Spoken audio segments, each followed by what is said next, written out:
Hello friends, welcome to Manish kitchen. Manish கிச்சனில் இன்றைக்கி butter Carnegie corn எப்படி செய்யணும் பார்க்க போகிறோம். நான் ஒரு டேபிள் ஸ்பூன் அளவு பட்டர் போட்டிருக்கிறேன்.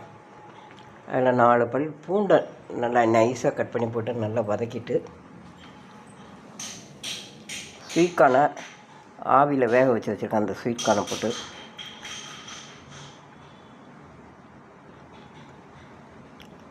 Salt, pepper, chaat masala, chilli powder போட்டு நல்லா 2 நிமிஷம் மிக்ஸ் பண்ணினா சூப்பரான பட்டர் கார்னிக் கார்ன் ரெடி. நீங்கள் இது மாதிரி ட்ரை பண்ணி பாருங்கள்.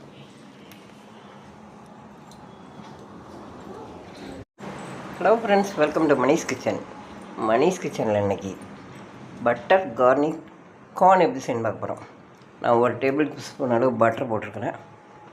அதில் 4 பல் பூண்டை நல்லா நைஸாக கட் பண்ணி போட்டு நல்லா வதக்கிட்டு, ஸ்வீட் கார்னை ஆவியில் வேக வச்சு வச்சுருக்கேன். அந்த ஸ்வீட் கார்னை போட்டு